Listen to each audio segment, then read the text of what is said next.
उठा के दूसरा उस साथ में वो चले गए वो डॉक्टर साहब। ये मेरे सामने की घटना है। और वो तख्त था, लकड़ी का तख्त था, उसके ऊपर वो लेटा हुआ था दीवार के कोने में जो है। इतने में हमारे स्वामी जी, स्वामी 108 जगन्नाथ जी, बड़े सिद्ध पुरुष थे, वो आए और उन्होंने कहा क्या हो गया। लोगों का जमघट, पहले जमाने में क्या होता था, अगर कोई बीमार हो जाए ना सारे पड़ोसी इकट्ठे हो जाते थे। आजकल तो पता ही नहीं लगता कौन कहाँ क्या है। उस बार बड़े सारे लोग इकट्ठे हुए पड़े थे। उन्होंने कहा ये जो है अनकॉन्शियस, ये पता नहीं क्या है। उन्होंने कहा मैं देखता हूँ, कोई बात नहीं। तो आसन लगा, तो ऐसे दीवार के साथ वो तख्त था और ये उसका सिर था, उधर पैर थे। स्वामी जी सिर की तरफ एक आसन लगाया, स्वामी जी वहां बैठ गए। सब चले गए कमरे से बाहर। मैं इतना उसमें एंग्रॉस था, ये पता नहीं क्या बात, मैं उस कमरे में ही रह गया। मैं तक सामने जहाँ वो लेटे हुए थे, जो अनकॉन्शियस, उनके पैरों की तरफ दीवार के साथ मैं स्वामी जी को देखता हूँ कि हो क्या रहा है। उन्होंने सिर पे इस तरीके से ऐसे कपड़ा लिया, ऐसे करके वो बैठे। मैंने सोचा कि ये अपना कुछ जड़ी बूटी कुछ निकालेंगे, उसके मुंह में डालेंगे या उसके हाथ पैर मलेंगे या कुछ भी, जैसे डॉक्टर कर रहा था वैसे ये भी करेंगे। लेकिन उन्होंने तो आंख बंद करी और ऐसे करके बैठ गए। और मैं सामने दीवार के सहारे खड़ा हूँ, देख रहा हूँ कि ये क्या हो क्या रहा है। थोड़ी देर बाद उन्होंने आंख खोली, मेरे को देखा, जैसे उनको पता था कि मैं कमरे के अंदर। मुस्कुराए मेरे को देख और मेरे को बोले ये ठीक है, ये ठीक हो गया।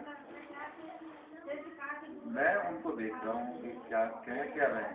इतने में वो जो अनकॉन्शियस नौजवान लेटा था वो बैठ गया, वो खड़ा हो गया और उसके बैठ गया। कहता बड़ी भूख लग रही है, खाना वाना कहाँ है, सब लोग कहाँ है। और वो बगैर ध्यान दिए वो उठा, उठ के बिल्कुल ठीक। जहां एक आदमी बेहोश हो रखा हो, अनकॉन्शियस हो रखा हो, और वो एक संत सिर्फ बैठ गया और अपनी संजीवनी विद्या के बल से उसने उसको जीवित कर दिया। उसके बाद तो मैंने बहुत प्रश्न उनसे पूछने शुरू करे और वो हंस हंस के बड़े शांति से जो भी मैं सवाल पूछता था उसका जवाब देते थे। और उसके बाद ही मुझे दीक्षा मिली उनसे, स्वामी जी से, यंग एज में, क्योंकि हमारी माँ से, तब हमें मायना भी नहीं पता था दीक्षा होती क्या है। हमारी माँ से उन्होंने पूछा था इसको हम दीक्षा दे दें। हमारी माँ ने खुश हो गई, पता नहीं क्या बात है। बाद में बड़ी दुखी हुई कि ये क्या मुसीबत मैंने डाली। और उस समय बड़ी खुश हुई।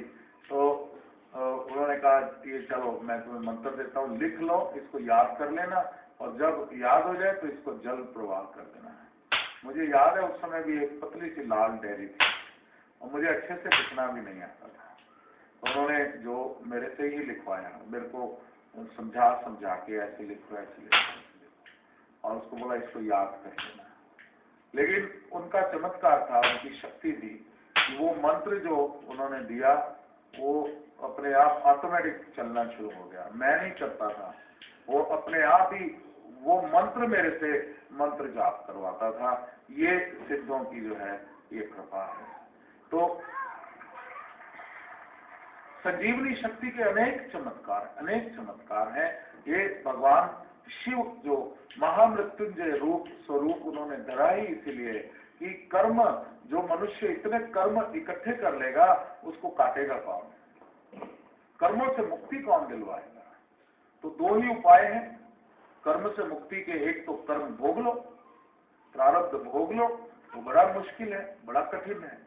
दूसरा जो है ये संजीवनी की कृपा ले लो और ये साधना कर लो। शिव योग की साधना जब करते हो तो एक एक करके वो संचित कर्म वो दूर होता है। और जब कर्म दूर होगा तो कष्ट दूर होंगे।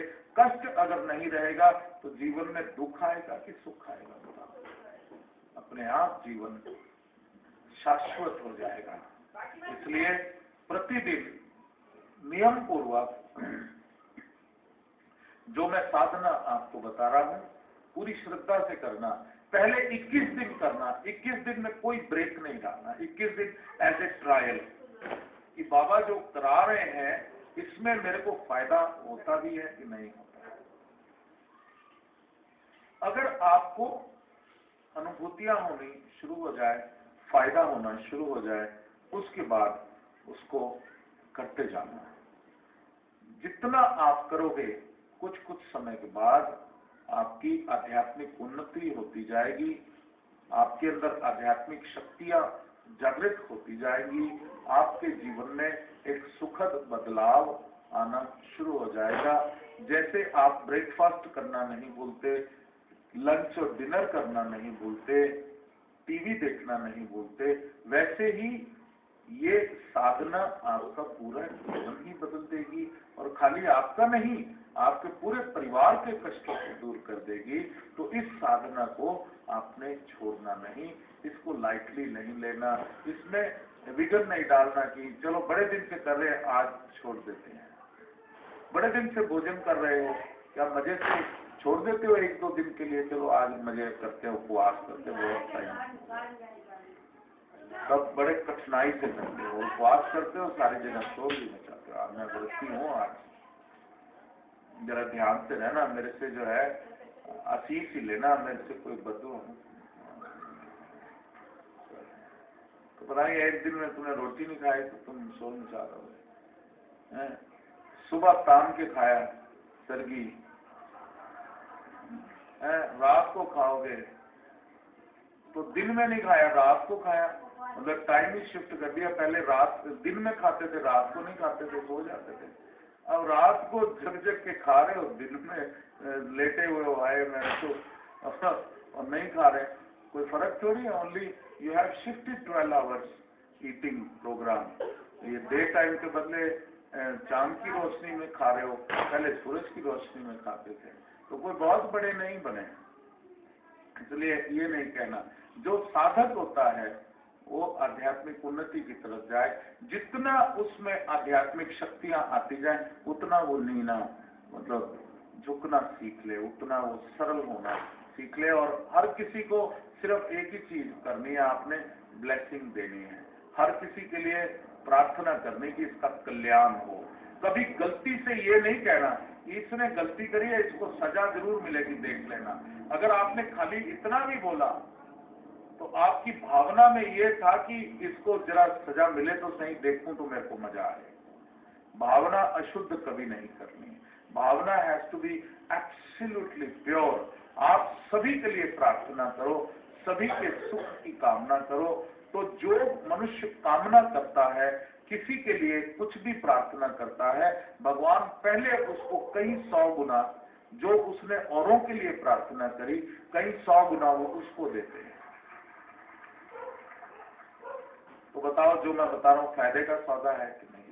अच्छे के अच्छे बने और शिव कृपा की शिव कृपा हाथ में, आम के आम गुठलियों के नाम। तो फायदा हुआ कि नहीं हुआ? हमेशा मुस्कुराते रहना, हमेशा खुश रहना। आपके अंदर बहुत से इस हमारे पंडाल में बहुत से ऐसे लोग बैठे हैं जिनको बहुत कृपाएं हुई है और कैसे कैसे वो हील हुए हैं।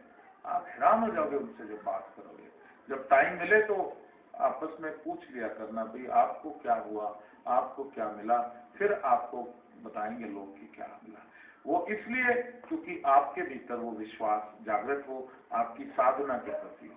शिविर में आ गए हो, आप जो सीख रहे हो वो सीख लिया है, लेकिन अब साधना भी करनी है। सभी भजन करेंगे, शिव कृपा को प्राप्त करेंगे। जय जय शिव शंभो, जय जय शिव शंभो।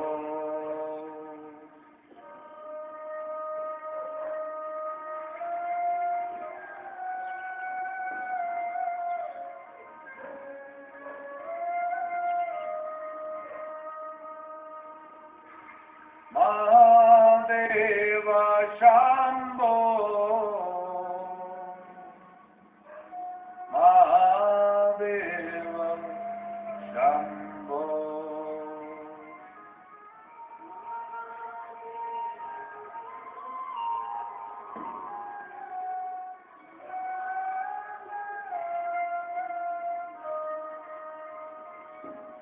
महादेव शंभो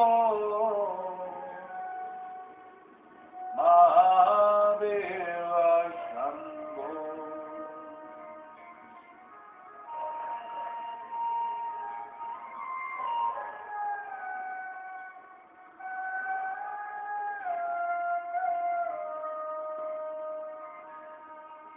जय जय शिव शंभो जय जय शिव शंभो।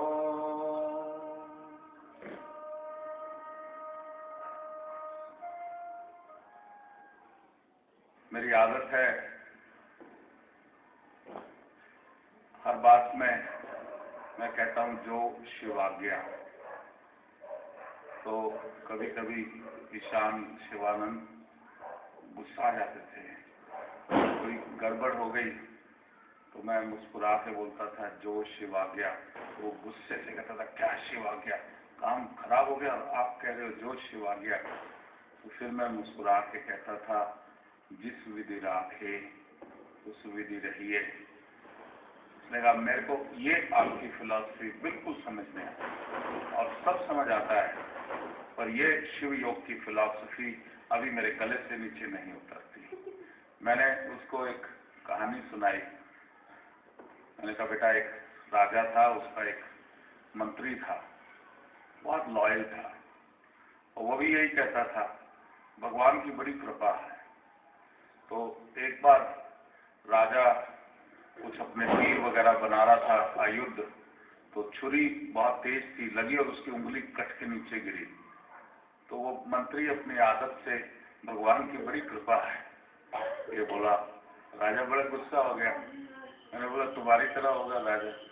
उसने कहा ये क्या मतलब तुम्हारा? बोला भगवान की बड़ी कृपा है।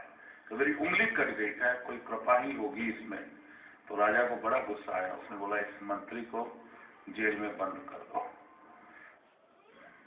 इसको कृपा सूझ रही, मेरी उंगली कट गई। मंत्री बेचारा बंद हो गया। कुछ समय के बाद राजा शिकार खेलने गया तो किसी जानवर के पीछे घोड़ा दौड़ाया तो अपने लोगों से बिछुड़ गया, अकेला हो गया। तो आगे जाकर के कुछ आदिवासी वहां के लोग थे, उन्होंने उसको पकड़ लिया, उसकी बलि चढ़ाने लगे। तो जैसे ही बलि चढ़ाने लगे तो उसको नहलाया गया। नहलाने के बाद जब बलि चढ़ाने के लिए लेके आए तो पुजारी ने कहा अरे इसकी तो उंगली नहीं है, अंग भंग है, ये खंडित है, ये बलि के लायक नहीं है। 2012 का समय जैसे जैसे बढ़ रहा है, पृथ्वी की चेतना थर्ड डायमेंशन से फोर्थ डायमेंशन में प्रवेश कर रही है। ये वो समय है जिसमें कुछ समय की साधना ही कई गुना फल देने वाली है। कई के बाद ये समय आता है। ये समय चूकने का नहीं है। ये अपने जीवन को